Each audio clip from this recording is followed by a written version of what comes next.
Bonjour à toutes et à tous, c'est Xeleko et bienvenue pour cette nouvelle vidéo. Aujourd'hui, on va parler de l'AMR23, la nouvelle monoplace de Formule 1 de chez Aston Martin. Et je vais être honnête avec vous, c'est peut-être la plus aboutie parmi les Formule 1 qui ont été dévoilées en rapport avec la monoplace précédente. Pour Aston Martin, c'était l'AMR22 qui a déjà énormément évolué au cours de la saison 2022 et on va pouvoir voir les comparatifs.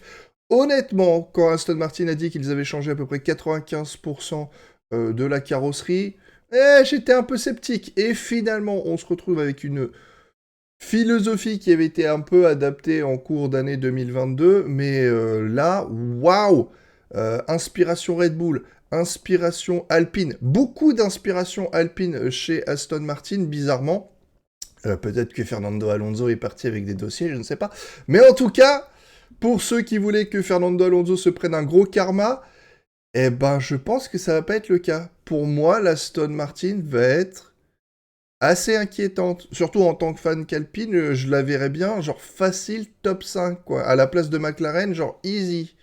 Après, bon, il faut toujours les deux pilotes pour score des points, mais quand même, là, je vais vous expliquer pourquoi. Donc c'est là, c'est la MR23, beaucoup de finalisation, beaucoup de détails et surtout de partis pris qui vont jusqu'à l'extrême, même plus extrême que le concept Alpine, etc.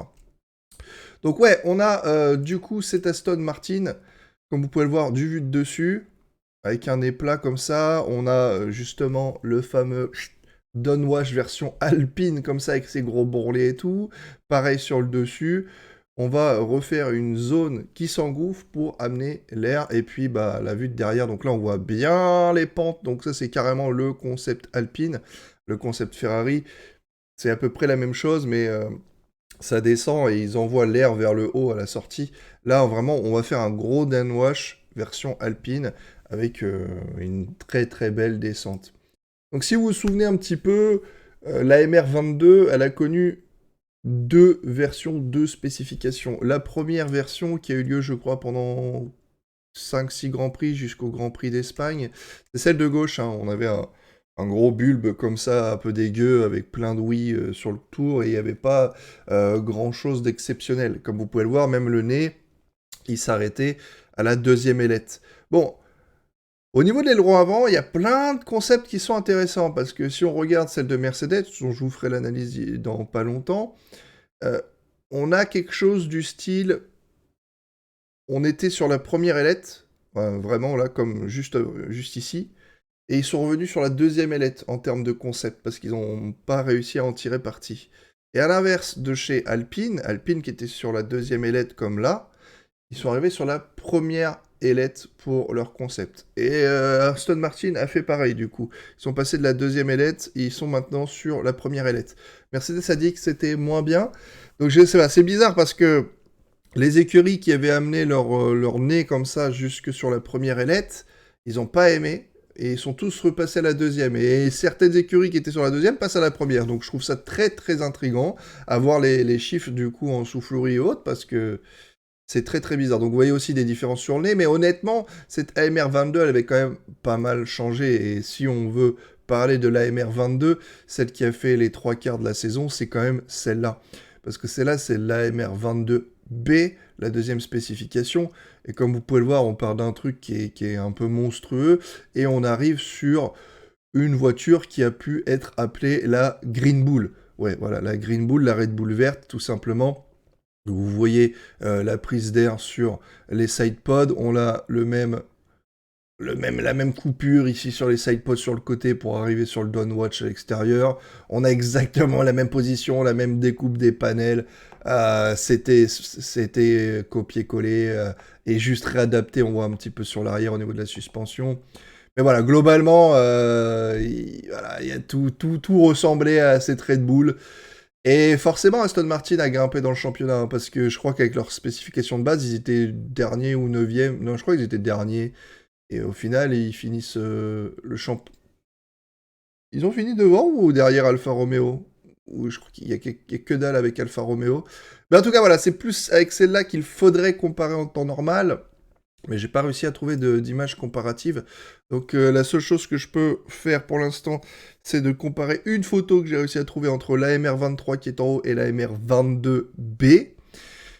Donc on peut voir qu'on a les modifications au niveau de l'entrée d'air ici. On est encore plus fin qu'à l'époque Red Bull. On a arrêté la coupure, donc on a amené comme ça avec une coupure, un undercut un petit peu plus raide hein, pour arriver sur l'arrière. On a une pente maintenant qui n'est pas une pente Red Bull, mais une pente alpine, je vous l'ai montré, carrément creusée, vraiment bien, un beau tunnel comme ça creusé. Après derrière, on a deux découpes, une ici pour assurer le downwatch de l'air qui s'en irait pour le récupérer. Et derrière, ils ont fait un genre de vraiment gros tunnel. Hein. Je sais pas... voilà, on le voit ici. Vous voyez l'air qui va s'échapper ici des ouïes, des louvres de refroidissement. Bah, tout de suite, ça va s'engouffrer ici dans cette pente pour sortir au point final. C'est encore plus extrême qu'Alpine. Je trouve que la pente est encore plus extrême que Alpine. Et même sur le dessus, c'est encore plus extrême qu'Alpine. Vraiment, ils ont été à fond. Parce que quand on voit ces pentes-là, ça descend sévère. Bon, après, Alpine, c'est aussi costaud. Donc on a ces changements-là, on a des changements au niveau du dessus, on a des changements légers, je crois, sur l'aileron de requin, mais pas sur le rendu comme ça. On a ici, au niveau du halo, des petites modifications. Et après, principalement, je pense que c'est un peu plus facile de les voir sur celle-là. Alors sur celle-là, les images sont comparées par rapport à la MR22 de base, mais bon, on fera avec. Donc on voit qu'il y a un changement sur l'aileron de requin ici, mais qui était déjà peleuse au moins sur la MR22B. Donc, pas de gros changement là-dessus. La sortie, le bas du sidepod, bon là c'est clair que c'est modifié par rapport à la MR22 qui était de base l'année dernière. Hein. Mais voilà, on est carrément dans le gros concept alpine poussé à l'extrême. L'entrée de la prise d'air, donc comme je vous l'ai dit, et l'aileron avant, parce que on l'a amené, vous voyez ici, juste là, sur l'ailette. Là on est sur la deuxième, et on essaye de faire passer cet air un petit peu en dessous pour gagner en fluidité. Et en amenant sur la première ailette, comme sur la MR23, en fait on va arrondir le milieu pour diriger déjà le flux d'air sous le nez et essayer de l'emmener jusqu'au bout.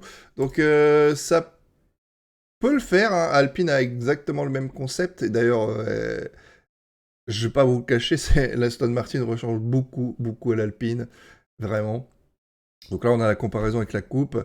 Donc on a les nouveaux rétros, forcément, nouvelle régulation, donc les rétros sont plus grands pour les pilotes.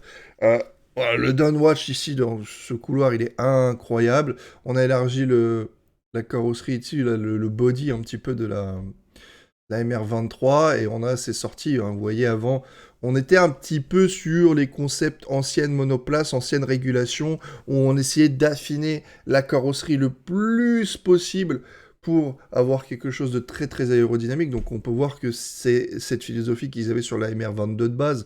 On voit que sur le capot moteur, voilà, on fait le tour du moteur ici, et on vient serrer en forme de bouteille de Coca-Cola à l'ancienne. Et en 2023, eh ben, ça a été complètement abandonné. On a beaucoup d'équipes qui ont cherché à faire passer l'air sur le bas comme ça, avoir un downwatch qui est en direction du beam wing, là, en V.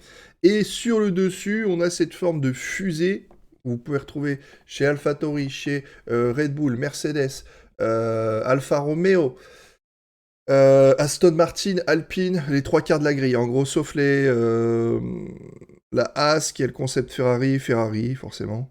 Et non, Williams aussi. Donc voilà, 8 écuries sur 10 sont élargies en haut en mode fusée pour faire une genre de mini rampe de sortie. Très intéressant de voir que les concepts ont convergé un petit peu. Pas mal d'idées de chez Alpine finalement qui ont été repris aussi les dernières, donc ça me fait plaisir de voir que Alpine a été copié par Williams, par Aston Martin. Ça prouve qu'ils ont eu des bonnes idées au niveau de l'ingénierie, ça fait plaisir. Donc on a la suspension arrière qui a été refaite, beaucoup plus de bras, voilà, c'est difficile à détailler sur les suspensions, en l'occurrence, parce que c'est tout un tout qui fonctionne ensemble, mais on voit que les bras de fixation ont été légèrement modifiés en termes de positionnement. Après là, ça a l'air genre hyper basique hein, en termes de rendu, mais la MR22B, elle était un peu plus déjà détaillée. Donc on a cette rampe, on a la prise moteur, prise d'air en haut, qui a été rehaussée, les entrées de sidepod qui ont été revues, bon, on n'a plus rien à voir, et les écopes de frein avant. Honnêtement, hein, je ne vais pas vous mentir, je trouve que cette Aston Martin est très bien détaillé, très très bien foutu. On retrouve aussi un nez assez plat qu'on retrouve chez Alpine. On retrouve apparemment sur la nouvelle Red Bull 19 qui a leak sur la piste à Silverstone, et qu'on retrouve aussi, je crois que c'est Mercedes qui a un nez plat. Donc voilà, c'est assez intéressant parce que là on a une arrivée arrondie, et après on a un nez plat généralement qui s'élargit, c'est pas la même chez Mercedes, chez Alpine et tout.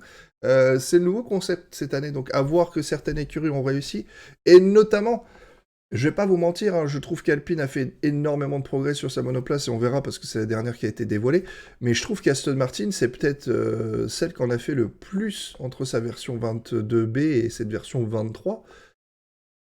Et honnêtement, j'ai l'impression que c'est voilà, c'est niveau Alpine.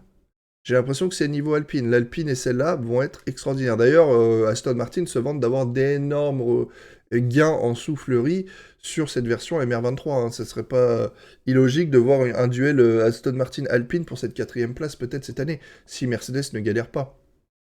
Donc ouais, très curieux de voir sa performance parce que... Ah, je sais pas, je suis quand même... Quand elle a été dévoilée, c'est celle qui m'a impressionné le plus, et je pense que je maintiens ça. Les évolutions sont assez incroyables. Même un peu plus épaté que l'Alpine. Après, bon, il y a la Ferrari aussi qui était pas mal.